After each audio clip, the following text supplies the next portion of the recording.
यीशु नाम,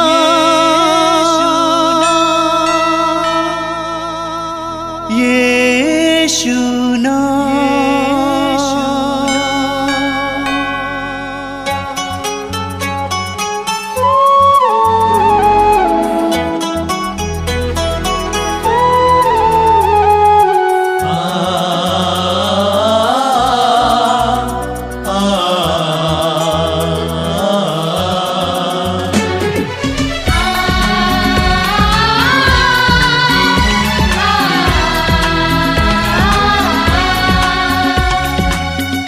पूरब से पश्चिम तक, उत्तर से दक्षिण तक, पूरब से पश्चिम तक, उत्तर से दक्षिण तक, गूंजे गूंजे यीशु नाम, यीशु नाम। पूरब से पश्चिम तक, उत्तर से दक्षिण तक, गूंजे गूंजे यीशु नाम, यीशु नाम।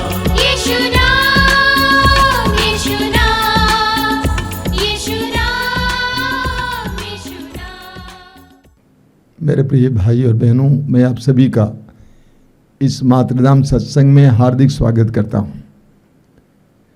मेरा विश्वास होगा कि आज का ये सत्संग आपके लिए कृपा का माध्यम बनेगा, अनुग्रह का माध्यम बनेगा। आप जानते हैं कि सत्संग की शुरुआत हम लोग स्तुति आराधना से करते हैं। स्तुति और आराधना में बहुत बड़ी शक्ति है। जितना हम प्रभु की स्तुति करते हैं उतना ज़्यादा हम कृपा के योग्य बन जाते हैं। हमारी आत्माएं, हमारे हृदय और हमारे मन जग जाते हैं। स्तुति के द्वारा, आराधना के द्वारा हम पूरी तरह से प्रभु में लीन हो जाते हैं और पवित्र वचन को सुनने के लिए हम अपने आप को तैयार करते हैं। स्तोत्रकार कहते हैं स्तोत्र 146 में, मेरी आत्मा प्रभु की स्तुति करो, मैं जीवन भर प्रभु की स्तुति करूंगा, जब तक जीवित रहूंगा मैं प्रभु के भजन गाऊंगा। मैं जीवन भर प्रभु की स्तुति करूंगा। हर विश्वासी को, हर मसीही को जीवन के हर एक क्षण में, हर एक बात के लिए प्रभु को धन्यवाद देने की आवश्यकता है। कई लोग आंसू लेकर आते हैं, मैं उनसे कहता हूं कि इस आंसू को आप स्तुति में परिवर्तित कीजिए। अपने दुख के लिए प्रभु को धन्यवाद देना सीखिए। आप जिस पीड़ा में, उस पीड़ा को प्रभु को समर्पित करते हुए बोलिए कि प्रभु, इस पीड़ा के लिए प्रभु तेरी स्तुति हो, तुझे धन्यवाद। इस प्रकार हम धीरे धीरे हमारे दुखों को स्तुति में, आनंद में परिवर्तित करेंगे और हमारे अंदर दुख सहने की शक्ति आएगी, दुखों को हल्के से लेने की शक्ति आएगी। इसलिए मैं आप सभी से अनुरोध करूंगा, जीवन में स्तुति और आराधना के लिए समय दीजिए। एक एक समस्या को लेकर प्रभु को धन्यवाद दीजिए। आपके शरीर में कोई पीड़ा है, समस्या है, उसके लिए प्रभु को धन्यवाद दीजिए। परिवार में कोई समस्या है, उसके लिए प्रभु को धन्यवाद दीजिए। एक एक बात के लिए प्रभु को धन्यवाद और स्तुति देते हुए हमारी प्रार्थना की शैली बदल जाएगी, हमारे जीवन की शैली बदल जाएगी, हमारा हाव भाव बदल जाएगा, हम आनंदित हो जाएंगे। तो आइए हम प्रभु की स्तुति और आराधना करेंगे। हमारे भाई बहन के साथ मिलकर गीत गाते हुए, तालियां बजाते हुए पूरे मन से, हृदय से प्रभु की आराधना और स्तुति करेंगे। जो है, जो था, जो आने वाला है, जो है, जो था, जो आने वाला है, जो है, जो था, जो आने वाला है, जो है, जो था, जो आने वाला है, जो है, जो था, जो आने वाला है, जो है, जो था, जो आने वाला है, जो है, जो था, जो आने वाला है, जो है, जो था, जो आने वाला है। वो है यीशु, वो है यीशु, वो है यीशु, वो है यीशु, वो है यीशु, वो है यीशु, वो है यीशु, वो है यीशु, वो सबका खुदा। हालेलुया गाओ यीशु नाम, हालेलुया गाओ यीशु नाम, हालेलुया गाओ यीशु नाम है आदि और अंत। हालेलुया गाओ यीशु नाम, हालेलुया गाओ यीशु नाम, हालेलुया गाओ यीशु नाम है आदि और अंत। हालेलुया गाओ यीशु नाम, हालेलुया गाओ यीशु नाम, हालेलुया गाओ यीशु नाम है आदि और सब मिलकर गाएंगे। हालेलुया गाओ यीशु नाम, हालेलुया गाओ यीशु नाम, हालेलुया गाओ यीशु नाम है आदि और अंत। जिसने रचाई ये दुनिया हमको बनाया उसी ने, जिसने रचाई ये दुनिया हमको बनाया उसी ने। ओ जिसने रचाई ये दुनिया हमको बनाया उसी ने, जिसने रचाई ये दुनिया हमको बनाया उसी ने। मिलने वो आया हम सबको, क्रूस पर चढ़ाया उसी को। मिलने वो आया हम सबको, क्रूस पर चढ़ाया उसी को। हालेलुया गाओ यीशु नाम, हालेलुया गाओ यीशु नाम, हालेलुया गाओ यीशु नाम है आदि और हाथ उठाते हुए हालेलुया गाओ यीशु नाम, हालेलुया गाओ यीशु नाम, हालेलुया गाओ यीशु नाम और आदि और एक और बार हालेलुया गाओ यीशु नाम, हालेलुया गाओ यीशु नाम, हालेलुया गाओ यीशु नाम है आदि और सब मिलकर हालेलुया गाओ यीशु नाम, हालेलुया गाओ यीशु नाम, हालेलुया गाओ यीशु नाम है आदि और अंत। हमको दिया तूने जीवन, हमने दिया कुछ न तुझको। हमको दिया तूने जीवन, हमने दिया कुछ न तुझको। हमने दिया तूने जीवन, हमने दिया कुछ न तुझको। तूने दिया हमको जीवन, हमने दिया कुछ न तुझको। अब मैं चाहूँ बस यीशु को, जिसने किया प्यार सभी को। हमने चाहा बस यीशु को, उसने प्यार किया सभी को। हालेलुया गाओ यीशु नाम, हालेलुया गाओ यीशु नाम, हालेलुया गाओ यीशु नाम है आदि और अंत। गाइए हालेलुया गाओ यीशु नाम, हालेलुया गाओ यीशु नाम, हालेलुया गाओ यीशु नाम है आदि और और एक अंत। बार हालेलुया गाओ यीशु नाम, हालेलुया गाओ यीशु नाम, हालेलुया गाओ यीशु नाम है आदि और अंत।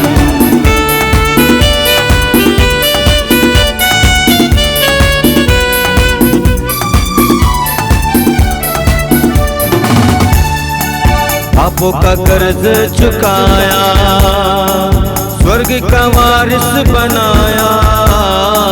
पापों का कर्ज चुकाया, स्वर्ग का वारिस बनाया। पापों का कर्ज चुकाया, स्वर्ग का वारिस बनाया। पापों का कर्ज चुकाया, स्वर्ग का वारिस बनाया। सबसे यीशु अनोखा, कोई नहीं यीशु जैसा। सबसे वो यीशु अनोखा, कोई नहीं यीशु जैसा। जो है जो था जो आने वाला है, जो है जो था जो आने वाला है। जो है जो था जो आने वाला है, जो है जो था जो आने वाला है। वो है यीशु, वो है यीशु, वो है यीशु, वो है यीशु। वो सबका खुदा। हालेलुया गाओ यीशु नाम, हालेलुया गाओ यीशु नाम, हालेलुया गाओ यीशु नाम है आदि और बार हालेलुया गाओ यीशु नाम, हालेलुया गाओ यीशु नाम, हालेलुया गाओ यीशु नाम है आदि।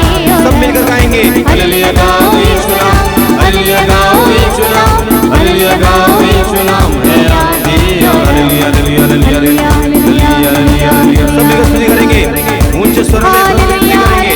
हालेलुया मुंह खोलिए प्रभु की स्तुति कीजिए। Hallelujah hallelujah hallelujah hallelujah hallelujah.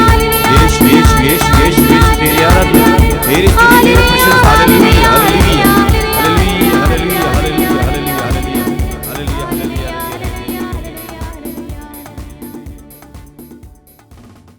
आइए हम प्रार्थना करें। अपने हृदय और मन को इस समय प्रभु की ओर उठाइए। सर्वशक्तिमान, करुणामय, सामर्थ्यवान, शक्तिशाली प्रभु की उपस्थिति के समय अनुभव कीजिए। आप ईश्वर के सानिध्य में हैं। पवित्र आत्मा आपको घेर रहा है। पवित्र आत्मा की उपस्थिति को इस समय महसूस कीजिए। अपनी आंखें बंद कीजिए। मैं आपसे अनुरोध करूंगा कि 1 घंटा प्रभु को दें। प्रभु को आपके जीवन में कार्य करने दें। प्रभु को आपके परिवार के जीवन में कार्य करने दें। अपने आप को पूरी तरह से प्रभु के सामने खोलिए।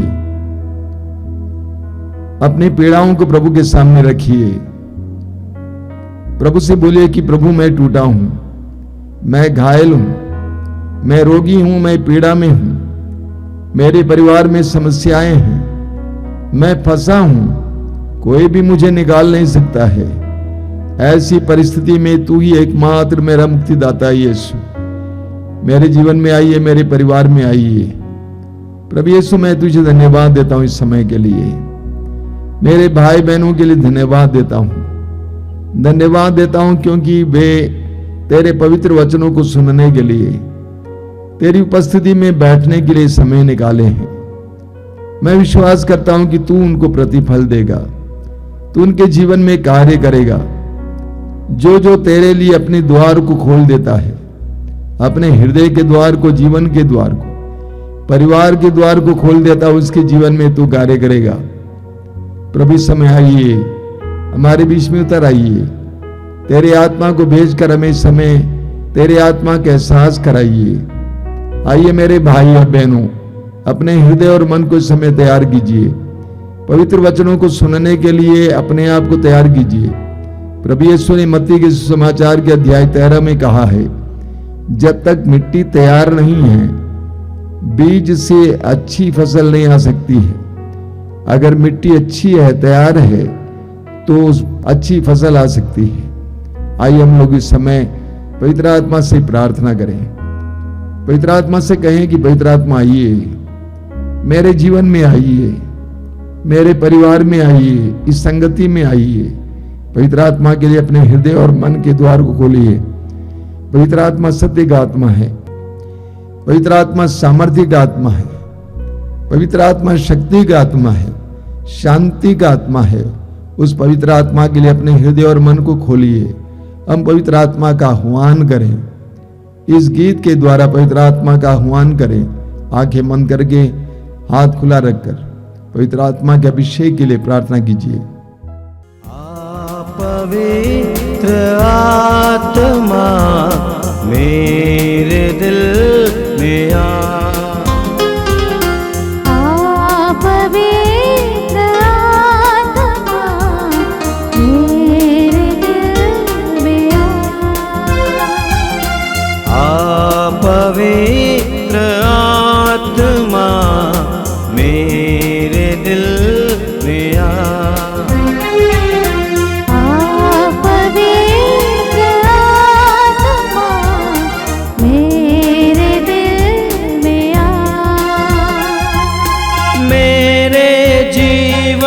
को तू ही चला, मेरे जीवन को तू ही चला। पवित्र आत्मा मेरे दिल में आ। पवित्र आत्मा मेरे दिल में आ। टूट गया हूँ मैं, जीवन का क्या है भरोसा। टूट गया हूँ मैं, जीवन का क्या है भरोसा। धोखे पर धोखा है सारा जहां, जाऊं तो जाऊं कहां। धोखे पर धोखा है सारा जहां,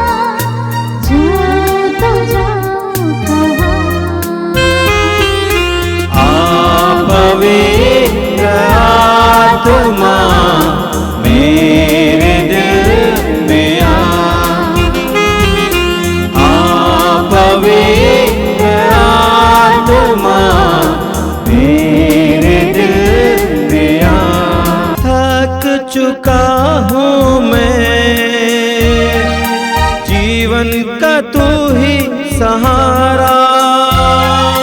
थक चुका हूँ मैं, जीवन का तू ही सहारा। थक चुका हूँ मैं, जीवन का तू ही सहारा। थक चुका हूँ मैं, जीवन का तू ही सहारा। जीवन के सफर में तू ही मसीहा, जाऊं तो जाऊं कहाँ। जीवन के सफर में तू ही मसीहा, जाऊं तो जाऊं कहाँ। पवित्र आत्मा मेरे दिल में आ, पवित्र आत्मा मेरे दिल में आ, मेरे दिल में आ, मेरे दिल में आ, मेरे दिल में आ। अपनी आंखें खोलें। मेरे प्रिय भाई और बहनों, मुझे बड़ा आनंद है कि आप इस मातृधाम सत्संग से जुड़े हुए हैं। मुझे इसीलिए भी खुशी है कि प्रभु ने मुझे इस कार्य को करने के लिए सामर्थ्य दिया है, शक्ति दी है। आप में से कई लोगों ने अलग अलग तरीके से हमें बताया है कि प्रभु आपके जीवन में कार्य कर रहे हैं। मैं प्रभु को धन्यवाद देता हूं। आपसे अनुरोध करूंगा कि आप इस कार्यक्रम की सफलता के लिए निरंतर प्रार्थना करना। कई लोगों को इसके द्वारा चंगाइयां मिलती हैं, जीवन में नए मार्ग मिल जाते हैं, नौकरी मिल जाती है, अलग अलग प्रकार के चमत्कार और चिन्ह प्रकट हो जाते हैं। इसके लिए मैं प्रभु को धन्यवाद देता हूं और प्रभु से प्रार्थना करता हूं कि आज भी इस सत्संग के दौरान कई लोगों को प्रभु स्पर्श करें और अलग अलग प्रकार के रोगों और पीड़ाओं से उनको छुटकारा दें। मैं आपसे अनुरोध करूंगा कि आप विश्वास करना कि प्रभु आज आपके लिए कुछ करने जा रहे हैं। The lord is going to do something for you today. आज प्रभु आपके लिए कुछ करने जा रहे हैं, विश्वास करना और इस विश्वास के साथ इस सत्संग में भाग लेना, इस प्रार्थना में भाग लेना। मेरे प्रिय भाई और बहनों, लूकस के सुसमाचार के अध्याय 11 उसके वाक्य 23 में एक बहुत सशक्त वचन है। प्रभु यीशु कहते हैं, जो मेरे साथ नहीं है वो मेरा विरोधी है और जो मेरे साथ नहीं बटोरता वो बिखेरता है। प्रभु यीशु कहते हैं कि जो मेरे साथ नहीं बटोरता वो बिखेरता है। आज मनुष्य आजादी चाहता है, हर कोई आजादी चाहता है। पत्नी आजादी चाहती है, पति आजादी चाहता है, बच्चे आजादी चाहते हैं। सब किसी के अंदर स्वतंत्रता की चाह बहुत ज्यादा आ गई है। एक दूसरे के अधीन रहना नहीं चाहते हैं। ऐसे में हमें यह भी देखने को मिलता है कि बहुत सारे मनुष्य ईश्वर से भी आजाद रहना चाहते हैं। वे धर्म पर विश्वास नहीं करते हैं, धर्म के अधीन नहीं रहते हैं, वे ईश्वर की बातों में रुचि नहीं लेते हैं, वे ईश्वर से दूर रहना चाहते हैं। वे नहीं चाहते हैं कि ईश्वर उनके जीवन में कुछ करे। मैं कई लोगों से मिला हूं कि वे ईश्वर की सहायता चाहते ही नहीं।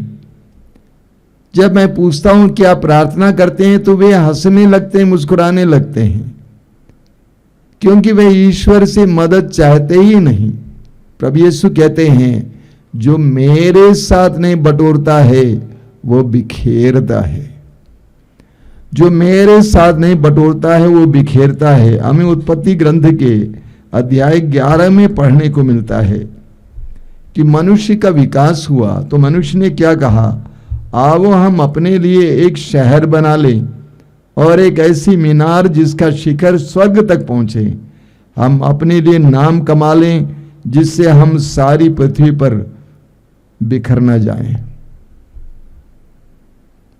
जब मनुष्य का विकास हुआ तो मनुष्य ने कहा कि हम एक ऐसा शहर बनाएं और एक ऐसी मीनार जो स्वर्ग तक पहुंच जाएं और अपने लिए नाम कमा लें ताकि हम इस संसार में बिखर न जाएं। लेकिन आगे आप पढ़ेंगे कि ईश्वर ने वो मीनार बनने नहीं दिया। ईश्वर से अलग रहकर एक मीनार और एक शहर बनाना मनुष्य चाह रहा था लेकिन कर नहीं पाया। मैं इस दुनिया में देखता हूं कि बहुत सारे लोग अपने लिए उसी तरह बाबुल की मीनार की तरह अपने लिए बहुत कुछ बनाने की कोशिश करते हैं लेकिन चकनाचूर होते हैं। बड़े से बड़े राजा, बहुत बड़े से बड़े बादशाह आज कौन याद करता है? कोई याद नहीं करता है। वे बहुत कुछ बनाने का प्रयास किए लेकिन बना नहीं। लोग मीनार बना नहीं पाए। इस संसार में बहुत सारे लोग इस तरह के मीनार बनाने का प्रयास करते हैं लेकिन वे अपने जीवन में विफल होते हैं। मत्ती के सुसमाचार के अध्याय 7 में एक बहुत सुंदर दृष्टांत प्रभु यीशु सुनाते हैं। उसके वाक्य 24 से 27 तक प्रभु यीशु कहते हैं, जो मेरे इन बातों को सुनता है और उसका पालन करता है वह उस बुद्धिमान व्यक्ति की तरह है जिसने अपना मकान चट्टान पर बनवाया। वर्षा हुई, नदियों में बाढ़ आई, आंधी चली, उस मकान से टकराई लेकिन वो मकान नहीं गिरा। लेकिन जो मेरी इन बातों को सुनता है और उसका पालन नहीं करता है वह उस मूर्ख व्यक्ति की तरह है जिसने अपने मकान को बालू पर बनवाया। वर्षा हुई, नदियों में बाढ़ आई, आंधी चली और उससे टकराई और वो मकान गिरकर धराशायी हो गया। प्रभु यीशु उस व्यक्ति को बुद्धिमान कहते हैं जो ईश्वर पर निर्भर रहता है और ईश्वर के वचन के अनुसार अपना जीवन चलाता है। प्रभु से बुद्धिमान कहते हैं क्योंकि उसका जीवन स्थिर है, स्थायी है। उसका बनाया हुआ सब कुछ स्थिर है, स्थायी है। हमें उत्पत्ति ग्रंथ में पढ़ने को मिलता है ईश्वर ने आदम और हेवा को अपना प्रतिरूप बनाया, अपने प्रतिरूप बनाया और अदन बगान में रखा और अदन बगान के उनको मालिक बनाया। लेकिन शैतान ने उनको बहका दिया, सर्प ने उनको बहका दिया, शैतान ने उनको बहका दिया और शैतान ने कहा कि जो फल प्रभु ने मना किया है खाने के लिए उसको खाने से तुम ईश्वर के बराबर हो जाओगे, ईश्वर के सदृश हो जाओगे। आदम और हेवा ने सोचा कि हम ईश्वर के बराबर हो जाएंगे, हम ईश्वर के सदृश हो जाएंगे और उन्होंने उस फल को खाया और हम जानते हैं उसका नतीजा क्या है। बहुत सुंदर कहानी है। आदम और हेवा को अर्धनग्न अवस्था में अदन बगान से बाहर किया जाता है। ईश्वर से अलग रहकर हम जो कुछ करने का प्रयास करते हैं वह तुच्छ और नाकुच्छ प्रमाणित किया जाएगा। हमें लूकस की सुसमाचार के अध्याय 8 उसके वाक्य 22 में पढ़ने को मिलता है। प्रभु यीशु नाव में बैठ गए और अपने शिष्यों से कहा, चलो हम झील के उस पार चले, चलो हम झील के उस पार चले। बहुत सुंदर वचन है। प्रभु कहते हैं कि चलो हम झील के उस पार चले। प्रभु ने नहीं कहा कि मैं तुमको झील के उस पार चलूंगा, या प्रभु ने यह नहीं कहा कि मुझे झील के उस पार ले चलो। प्रभु ने कहा कि हम झील के उस पार चलें।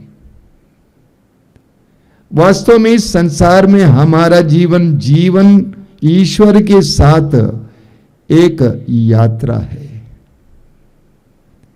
यीशु ने कहा कि चलो हम झील को उस पार चले, तुम और हम मिलकर चले। अगर तुम और हम मिलकर चलेंगे तो तुम्हारी जिंदगी सफल होगी और बहुत सुखमय होगी।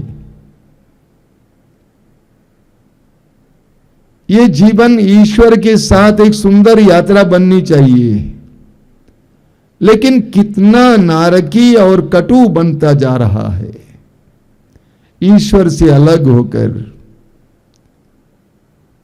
प्रभु ने कहा चलो हम झील के उस पार चलें। अगर हम ईश्वर के साथ चलेंगे तो हम भी गा सकेंगे, जिंदगी एक सफर है सुहाना।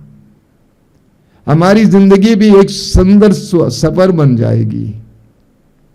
उत्पत्ति ग्रंथ के अध्याय 2 उसके वाक्य 7 में हम पढ़ते हैं, ईश्वर ने आदम की पुतली बनाई, मिट्टी से आदम को गढ़ा और उसके नथनों में प्राणवायु फूका और वो सजीव तत्व बन गया। ईश्वर ने मिट्टी से आदम को गढ़ा। एक कहानी है, बहुत सुंदर कहानी है, लेकिन इसमें बहुत गहरी शिक्षा छिपी हुई है। ईश्वर ने आदम को मिट्टी से गढ़ा और उसके नथनों में प्राणवायु फूंक दिया और वो सजीव तत्व बन गया। मेरे प्रिय भाई और बहनों, आज भी हम ईश्वर के उस महान प्रेम के कारण जीवित हैं। ईश्वर आज हमारे अंदर भी अपने प्राणवायु को फूंक रहा है, और जिस समय ईश्वर हमारे अंदर प्राणवायु फूंकना बंद कर देगा हम मिट्टी बन जाएंगे।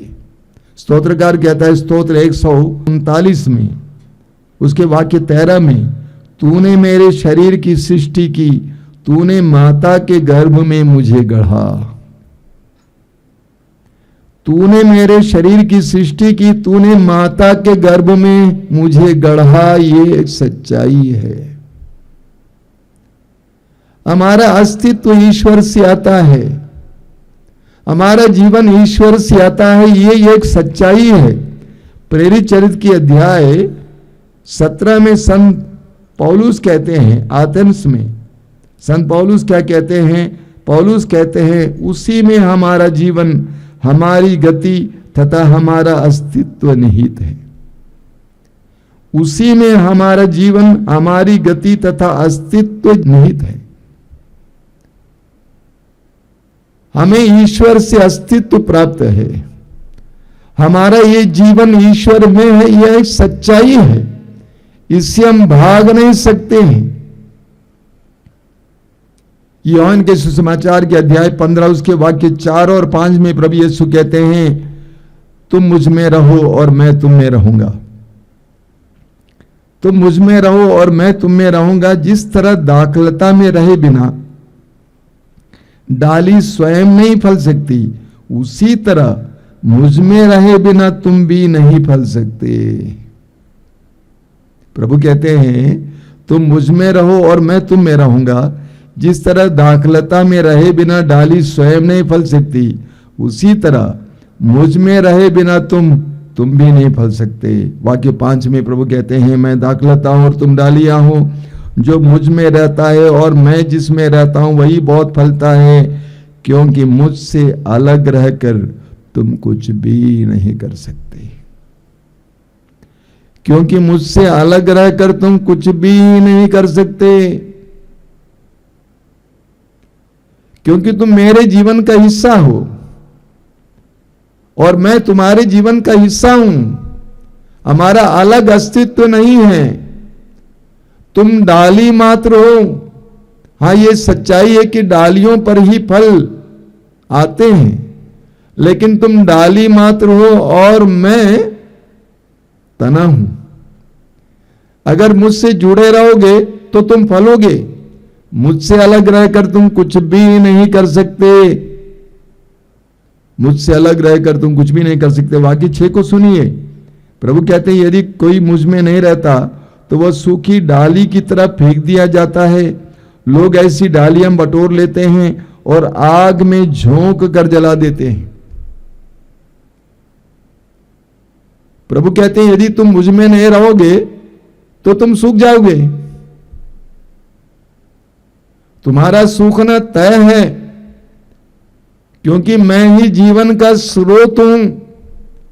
जीवन के स्रोत से कट जाओगे तो तुम सूख जाओगे। और लोग ऐसी डालियां बटोर लेते हैं और जला देते हैं।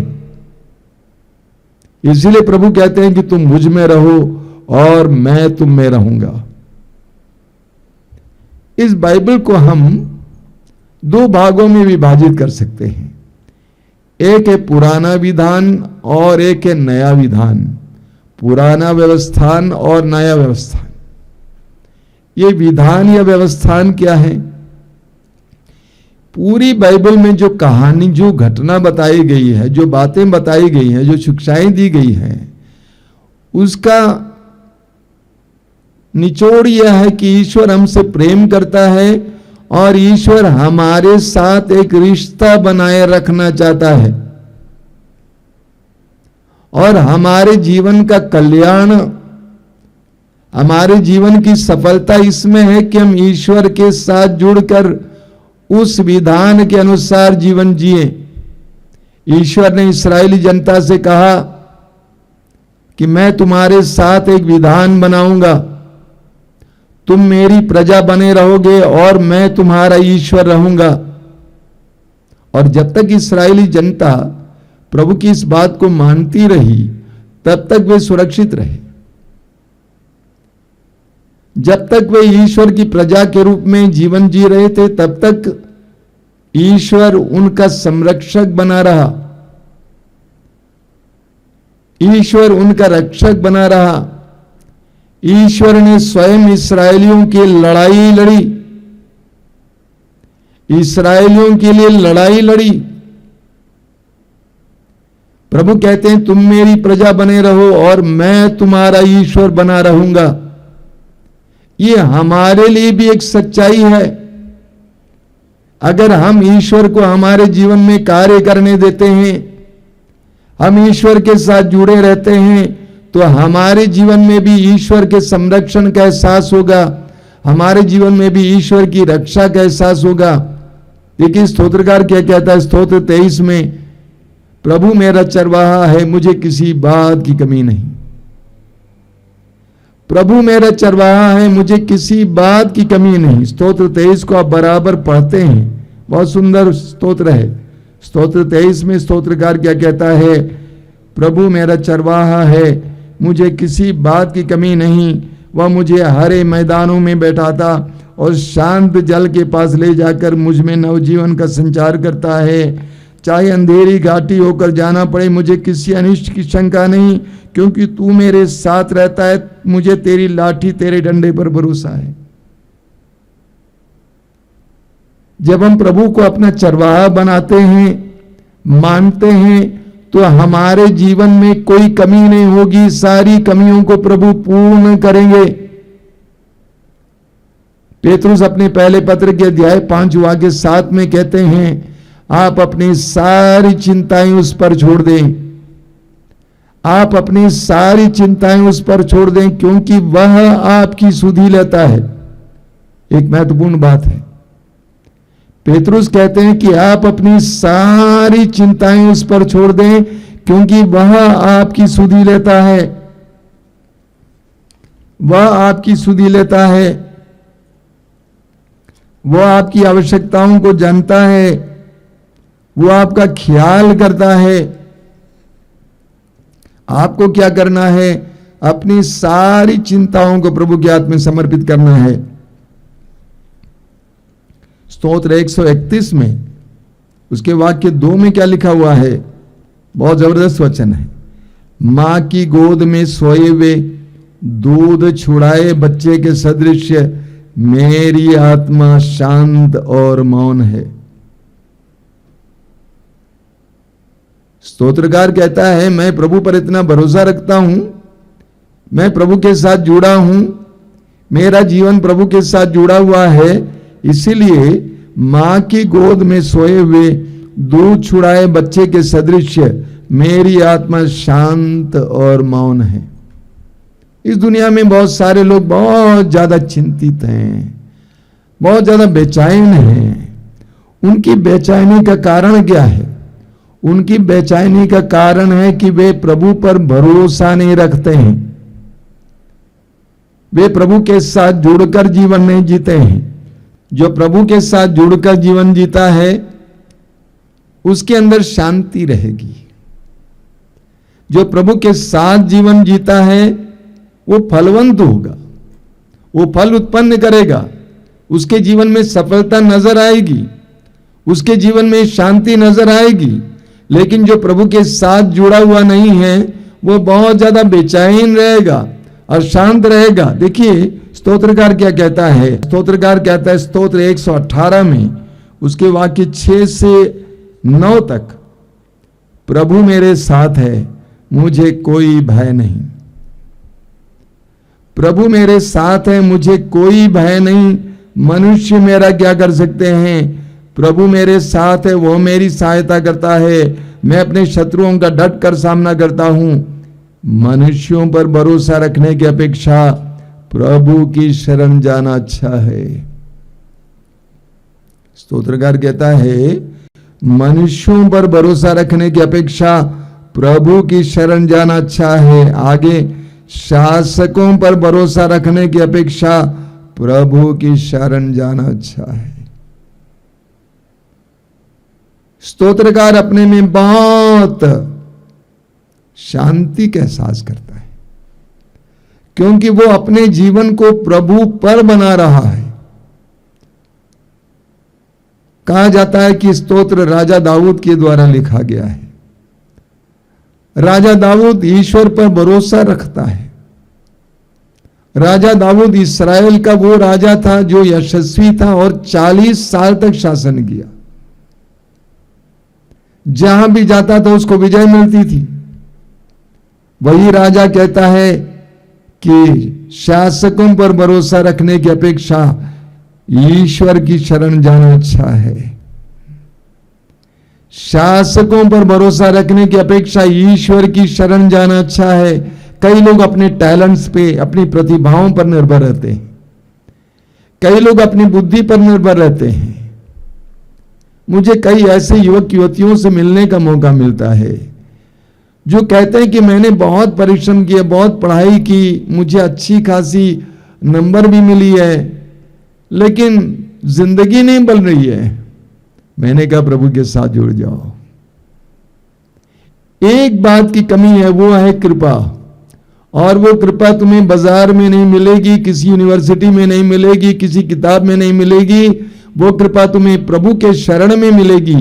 और प्रभु के साथ जुड़ जाओ, तुम देखोगे तुम्हारे जीवन में क्या होगा। रोमियों के पत्र के अध्याय 8 वाक्य 31 में संत पौलुस क्या कहते हैं? यदि ईश्वर हमारे साथ है तो कौन हमारा विरोध कर सकता है? यदि ईश्वर हमारे साथ है तो कौन हमारा विरोध कर सकता है? अगर ईश्वर हमारे साथ है तो सब कुछ हमारे लिए कल्याण में परिवर्तित हो जाएगा। यदि ईश्वर हमारे साथ है तो कौन हमारा विरोध कर सकता है?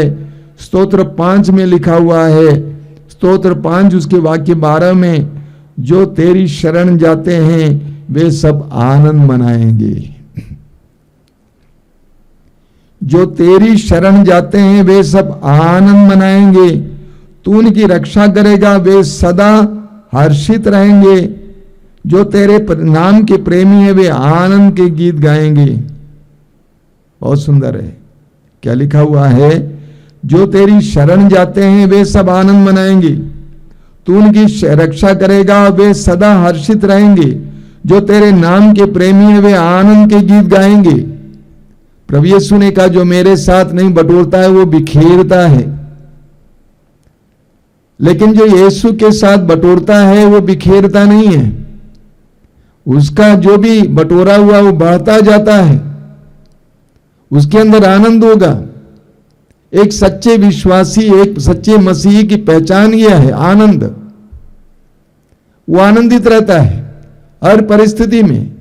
वो जानता है कि मेरा प्रभु मेरे साथ है, प्रभु मेरे चरवाहा है, मुझे किसी बात की कमी नहीं, कोई कमी नहीं होगी। मेरे प्रिय भाई और बहनों, प्रभु के साथ जुड़कर एक जीवन जीना सीखिए। जब आप प्रभु के साथ जुड़कर जीवन जिएंगे तो आपका जीवन एक सुंदर सफर बनेगी। प्रभु के साथ जुड़कर जीना सीखिए। मैं अक्सर लोगों से बोला करता हूं, प्रभु को अपने जीवन में कार्य करने के लिए स्थान दीजिए, समय दीजिए। Give space to God to act in your life. ईश्वर से अलग रहकर अपनी दुनिया बसाने के लिए प्रयास मत करो। बाबुल का मीनार याद करना, ईश्वर से अलग रहकर अपने सपनों में अपनी दुनिया बनाने का प्रयास मत करो, बल्कि ईश्वर से जुड़ जाइए, क्योंकि वो आपके जीवन का स्रोत है। क्योंकि वो जीवन का स्रोत है। जब आप ईश्वर से जुड़ जाएंगे, आपके जीवन में कृपाएं देखने को मिलेंगी। अंग्रेजी में एक बहुत सुंदर गीत है, great things happen when God mixes with man. यानी जब मनुष्य ईश्वर को अपने जीवन में जुड़ने देता है तो उसके जीवन में महान कार्य होते हैं। Great things happen when God mixes with man. मनुष्य के जीवन में ईश्वर को स्थान दिया जाता है तो उसके जीवन में बड़े बड़े चिन्ह और चमत्कार देखने को मिलेंगे। मैं जानता हूं, कोरोना काल में बहुत सारे भाई बहन ऑनलाइन प्रोग्राम्स के द्वारा अपने आध्यात्मिक जीवन को शुरू किए और वे कहते हैं कि उनके जीवन में एक ताजगी आ गई। वे कठोर परिश्रम करते थे लेकिन उसके अनुसार प्रतिफल नहीं मिलता था, लेकिन जब से प्रभु से जुड़े हुए हैं इन आध्यात्मिक कार्यक्रमों के जरिए उनके जीवन में ताजगी आ गई, उनके जीवन में सफलता आ गई है। कई लोग मेरे सामने आकर बैठते हैं और बोलते हैं कि मैं बता नहीं सकता हूं कि प्रभु की कितनी कृपाएं हमें मिल रही हैं। प्रभु यीशु कहते हैं, जो मेरे साथ नहीं बटोरता है वो बिखेरता है। जो मेरे साथ नहीं बटोरता है वो बिखेरता है। हम बिखेरे ना बल्कि बटोरें। हम अपने जीवन को सुंदर बनाएं, सफल बनाएं। आइए हम प्रार्थना करें। प्रभु यीशु धन्यवाद देते हैं इन पलों के लिए, जीवन के दान के लिए धन्यवाद देते हैं। तू चाहता है कि हम तेरे साथ जुड़कर अपनी जिंदगी को सफल बनाएं। तू चाहता है कि हम तेरे साथ जुड़कर बहुत फल उत्पन्न करें। तू हमारी भलाई चाहता है, तू हमारा कल्याण चाहता है, लेकिन हम स्वतंत्रता चाहते हैं। हम तुझसे अलग रहकर बहुत कुछ करना चाहते हैं, लेकिन तू स्वयं कहता है, जो मेरे साथ नहीं बटोरता है वो बिखेरता है।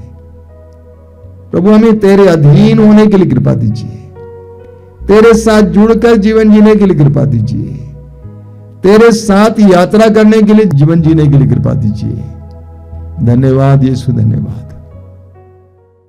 आइए आइए जीवन रोटी आइए, आइए आइए जीवन रोटी आइए, आइए आइए जीवन रोटी आइए, आइए आइए जीवन रोटी आइए। दिल में समा जाइए,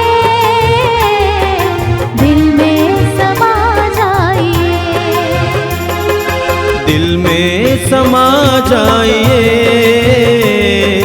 दिल में समा जाइए।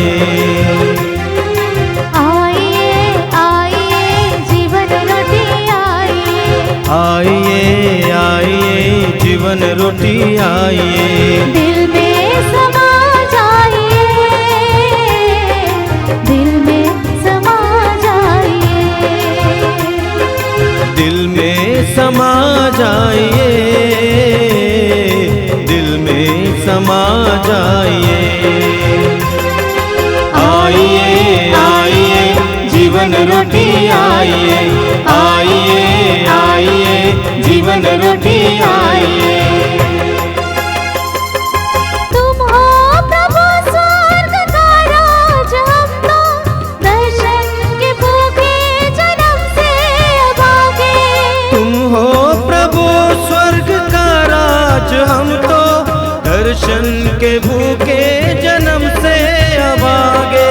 तुम हो प्रभु स्वर्ग का राज, हम तो दर्शन के भूखे जन्म से अभागे।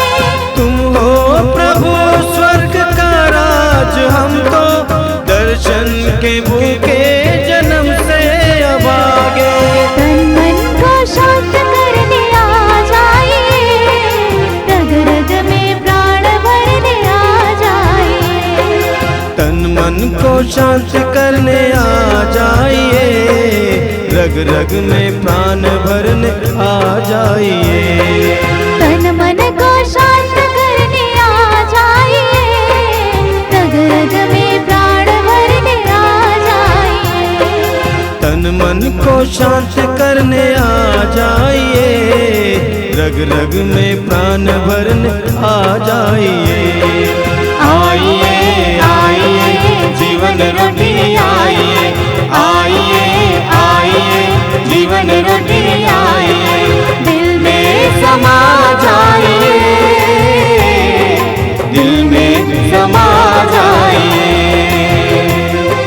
दिल में समा जाइए, दिल में समा जाइए। सपनों की दुनिया में खोए हुए हैं, माया से जकड़े और भटके हुए हैं। सपनों की दुनिया में खोए हुए हैं, माया से जकड़े और भटके हुए हैं। सपनों की दुनिया में खोए हुए हैं, माया से जकड़े और भटके हुए हैं। सपनों की दुनिया में खोए हुए हैं, माया से जकड़े और भटके हुए हैं।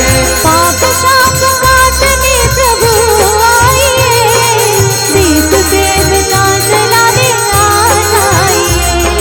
पाप शाप काटने प्रभु आइए, दीप प्रेम का जलाने आ जाइए।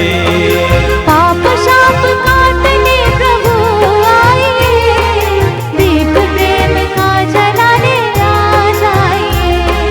पाप शाप काटने प्रभु आइए, दीप प्रेम का जलाने आ जाइए। आइए आइए जीवन रोटी आइए, आइए आइए जीवन रोटी आइए, दिल में समा जाइए, दिल में समा जाइए। दिल में समा जाइए, दिल में समा जाइए। दिल में समा जाइए, दिल में समा जाइए। दिल में समा जाइए, दिल में समा जाइए। आइए आइए जीवन रोटी आइए, आइए आइए जीवन रोटी आइए, आइए आइए जीवन रोटी आइए, आइए आइए जीवन रोटी आइए।